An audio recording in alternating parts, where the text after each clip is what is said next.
Well, look, when I worked in presidential campaigns, if you asked me if I was worried about, I would stop you at about, because I was worried about everything. That's kind of your job in a presidential campaign. Look, I think this race is over. I think that Nikki Haley's sort of a zombie candidate. She's not going to be the nominee. So I don't really think it matters. Ultimately, it's going to be about delegates, not about a news cycle. Super Tuesday, they're going to rack up a lot of delegates. Trump was going to rack up a lot of delegates. So, I think this is a Trump-Biden race. I just want to say one thing about these approval ratings. I don't believe historical norms are applicable here. We've never been in a situation in which 70% of the other party doesn't believe the president, incumbent president, is legal. So if you don't believe that the president is legal, what in the world can you tell that person to get them to vote for you or to have approval of you? Well, he stole the White House, but he's doing a good job on infrastructure. Or, how about that CHIPS bill? I think to a large degree, when you do these polls, you should screen and say, do you believe the president's a legally elected president, which of course he is? And if you say no, I would just throw him out of the poll because there's absolutely nothing that you can do to reach those voters.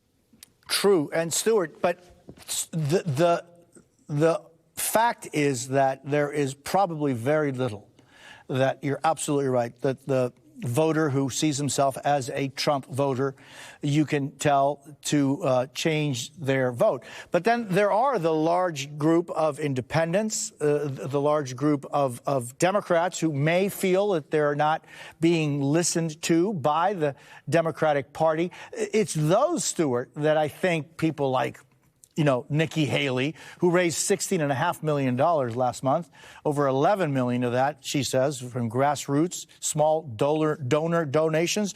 Is that enough for her not to be, as you call her, a zombie candidate?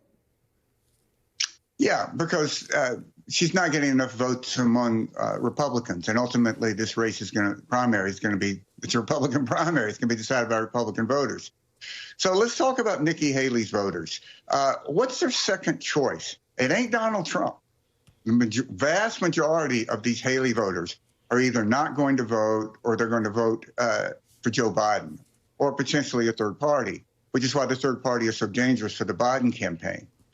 I think these polls are really showing not a choice between these two candidates yet.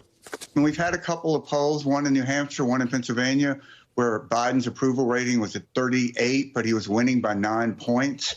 I think you're going to see an increasing, historically different split between job approval and choice because we've never had an alternative like Donald Trump. Resolute Square.